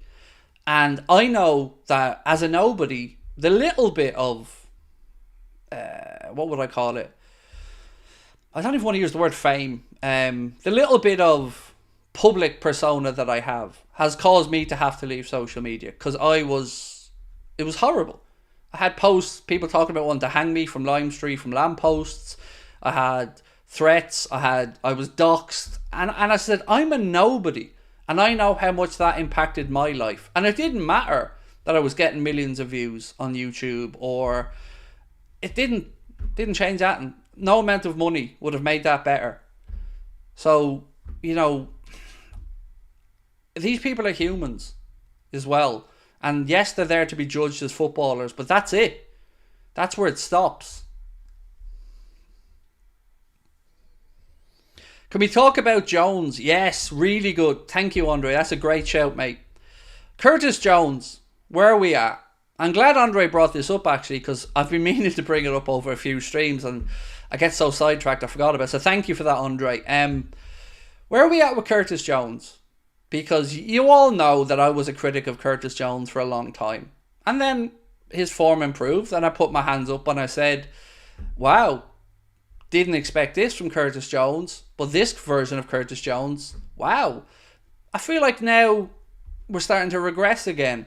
And I hope that it wasn't just the purple patch. Because if he can show that Curtis Jones consistently, he's an asset to have around. But whether it's the injuries or whatever, he hasn't looked at it lately. And again, I'm just trying to be honest here. If you take everything he's done over his time at Liverpool, it seems like the outlier was the good form, and the more consistent thing was not being up to the standards that we know he's capable of. I probably phrased that in a weird way, but I think, was that a once-off? Was that a purple patch? Or can he rediscover that? Will he rediscover that? And will he be consistently at that level? Irfan said, Craig, you didn't get lucky. You worked very hard, and you 100% deserve the success. I mean, I did work really hard, dude. Absolutely. But I did also get lucky. For instance, if we weren't beaten 7-2 by Villa and I didn't have that I don't know, iconic moment, which, and I've said this before, only came about because my brain was saying, don't get cancelled, don't get cancelled, don't get cancelled. So I just kept repeating 7 because I didn't know what else to say. So that was a bit of luck that pushed me out there. But you are right. I also have worked really hard, and I do research and, you know, learn as much as I can. But you need luck as well. But I really do appreciate your kindness, though. Thank you. On Jones, right. Jones this season, meh, said that guy. You know you've reached the dark spectrum of obsession when you DM the player of your team vile hatred. Exactly. Like, I can understand any kid out there DMing a player to go, love you, mate, big fan, can I have a jersey? You know, that type of stuff, that's normal. But if you're, as you said, going across that spectrum, Samu, and saying to somebody, get out of my club, that's a weird sense of entitlement that there's bigger issues at play there. Curtis is only 23. He has time to get back to shape, says Universal Citizen. His highlight was his goal against Everton, said Ben.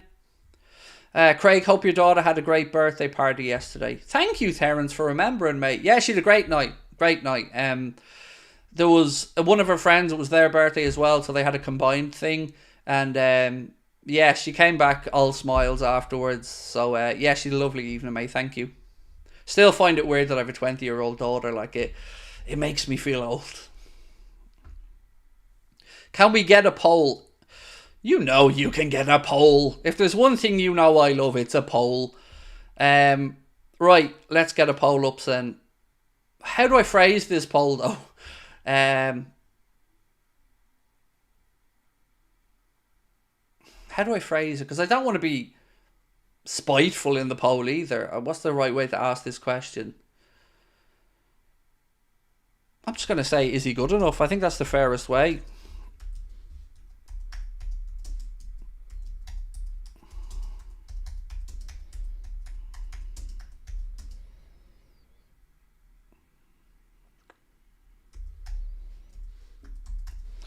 I think that's the fairest way. Is Curtis Jones good enough to stay? I think that's a straightforward question. And we'll leave that running for the last 15 minutes or so of the stream.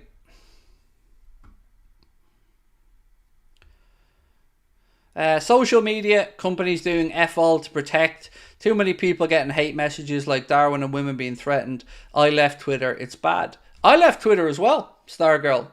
Because you block somebody, they see that as a badge of honour. You bite back at somebody, people tell you you're rattled.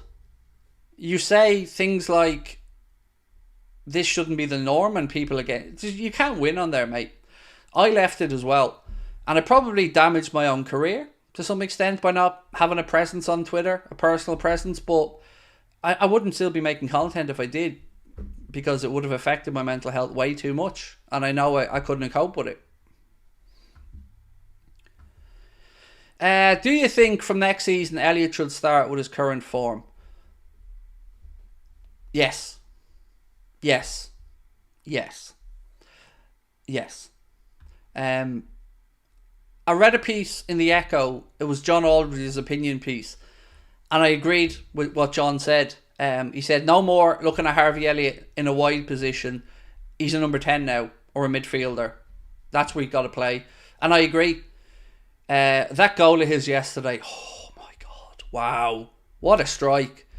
And I think he's a great footballer, really. And again, a devout Liverpool fan who really, really wants to succeed and be here, and he's living his dream. So yeah, I'm a big fan. Big fan. He's the next signed jersey I want. So yeah, Harvey, if you're watching, please. I'd love a signed Harvey Elliott jersey with 2 Craig from Harvey. That would make my life complete. But yeah, I love him. I think he's brilliant.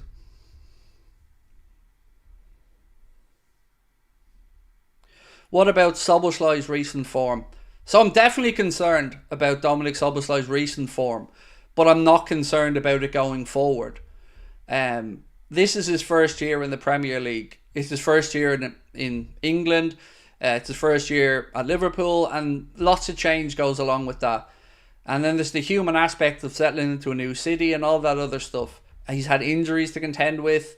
So I've no doubts about him long term. I think Dominic Szoboszlai is an incredible footballer, and I'm really excited about what we get to see from him down the line. But yeah, this year it's been a bit up and down, but not unexpected in a player's first year. Next year, I think we'll see the real Szoboszlai, and we'll see more of a clearer picture of him settling into life in England. Yeah, I've no doubts about that sign. I really, really like Szoboszlai. Alejandro said Curtis is a perfect squad player that can be an effective first teamer whenever called upon with long-term injuries to other players. Craig, I can see Palace being a Villa or Newcastle. I don't think so, because I don't think they're going to be able to keep that squad together, is what I would say about Palace.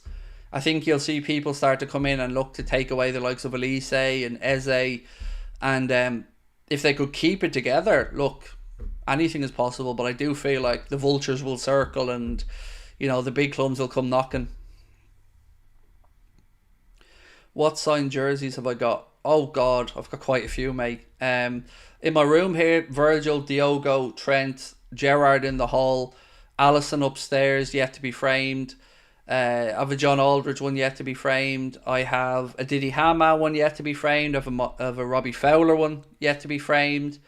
I have a Darwin one upstairs, yet to be framed. I had Darwin's older number, but then when he changed to number 9, I got a Darwin number 9 one. So I've got that upstairs. And then I've got some in my mother-in-law's attic. Yeah, it is one of my real guilty pleasures. I love merchandise and signed stuff. Do I have a CR7 jersey? Nah. I don't have a Messi shirt either. I do have a Pele Maradona signed double shirt, Brazil, Argentina. I have a Suarez Barcelona shirt. I never got a Suarez Liverpool shirt at the time. I've got a Bobby Firmino signed shirt. And I also have a Lucas Leiva signed one that is for my son, because my son's named after Lucas Leiva. So I have a Lucas Leiva signed one as well. Do I have a Mo shirt? I was never able to get one, is the honest answer, Ryan. It was one of those that was always sold out whenever one of my suppliers, shall we say, was there. I was never able to get one. Mo was always sold out.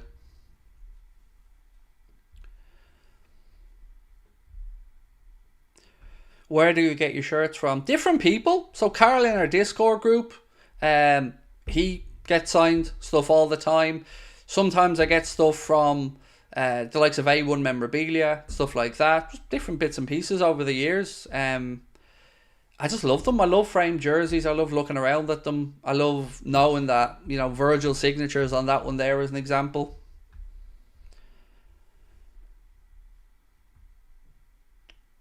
Have I had any pictures with famous Liverpool people? Yeah, I shared one yesterday. Of me with Smeetser, Haman, Luis Garcia, and Jubal Cisse.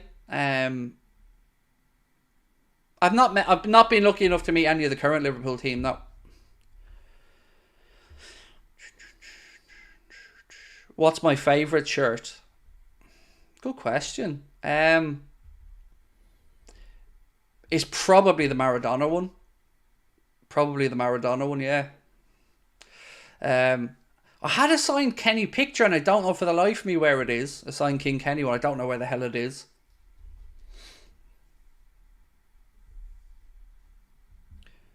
Where can I buy a signed jersey from? There's loads of different places, mate. Honestly, I think I'll give you a little insider tip, right? And they're probably going to moan at me for this, but A1 Memorabilia is a great memorabilia company. But what I found a kind of cheat code, and I don't know if it still works now because I haven't. It's been a while since I've done this, but I used to see loads of stuff on A1 Memorabilia that I really wanted, but it was priced out of my price point. I couldn't afford it.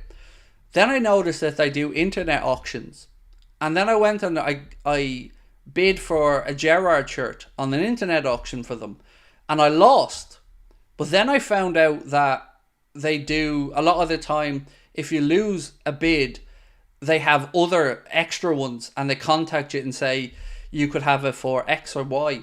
And I bought shirts cheaper that way. So I found a little kind of loophole there. I'd go in and put a bid in on a shirt at a price I'm comfortable with. And then if I lose the auction, I usually, more often than not, got a notification to say that I could still buy it if I was interested at that price. So I got a few shirts that way as well.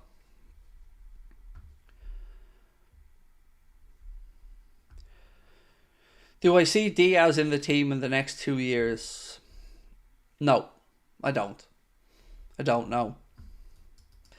It just gets... I get the feeling, his head's being turned and he wants to be in Spain. So, Arne Slot, speaking of ESPN, asked about signing Dutch players, and he said, there are so many variables.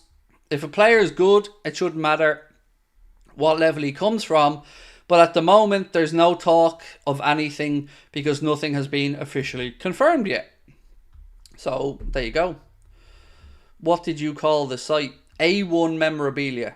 So the letter A, the number 1 Memorabilia. That's one site, really good site. There are other ones as well, like people in our Discord group. I can tag you Carl in there and Carl can show you what he has, and Carl collects loads of autographs, goes to the games and gets the signatures. So let's have a look at this poll anyway, where we said, is Curtis Jones good enough to stay? And 67% of you guys say yes, which is really interesting because the vibe I get from reading a load of the fan forums or the Athletic comment section, the Echo comment section, is very different. A lot of people would be like very strong that Curtis Jones isn't good enough.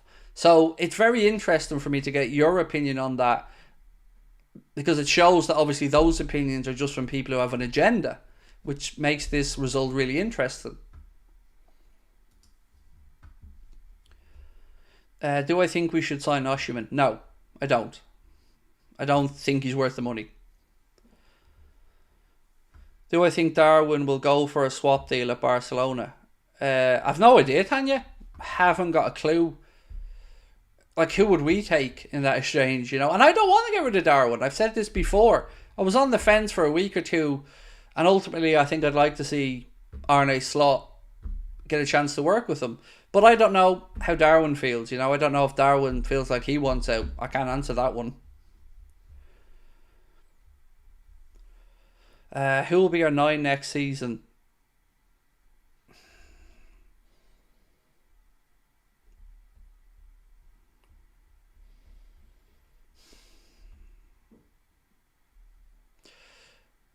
Gakpo or Jota, but may well be Darwin. But based off now, I kind of have an idea in my head of something like Salah right, Gakpo left, Jota through the centre, something like that. Darwin for Frenkie. Have you seen his wages? Google it. Google his wages. I think it shows up at something like €740,000 per week. He ain't getting that at Liverpool. Would I sign either Musiala or Wirtz? I'd prefer Musiala, personally, for what we need, but they're both incredible players. Are the shirts from A1 Memorabilia legit? In what sense, Omar? The answer is yes, by the way, but I don't know if you mean, are the shirts themselves 100% authentic Liverpool shirts, or are the signatures real? To the best of my memory with A1 Memorabilia, if they're not a legitimate shirt, they will say so. But ultimately, I'm almost sure all of them are legit. And certainly the signatures are 100% because they pay for the sittings. They bring the guys in for all these sittings, and it's all documented on their site. Can I replace Adrian, please? You'll be better than him. I think he is departing this summer. I think his contract is up, and Adrian San Miguel will be departing this summer. Again, I just want to remind you guys, if you're interested in the Cardiff show, tickets are on sale. Link in the description and pinned to the top of the live chat. What's this one sent in to me? Sorry, just reading this comment here. So the Daily Mirror just put out a piece that doesn't really tell anything, but it says Darwin Nunez has fueled talk of him leaving Liverpool after he deleted every post of his Instagram of him playing for the Reds. I mean, doesn't really give us any information, stuff we knew had happened. Right, so let's end this poll, and 66% of you guys said absolutely Curtis Jones is good enough, and 33% said no. There's always 1% missing.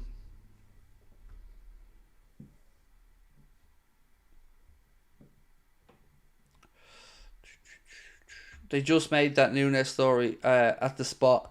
It's weird, like it's not even a story.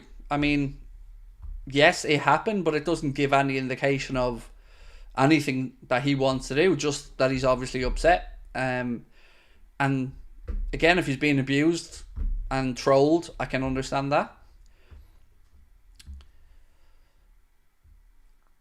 Right, my friends, I'm going to say goodnight to you. I can't believe 2 hours have absolutely flown by.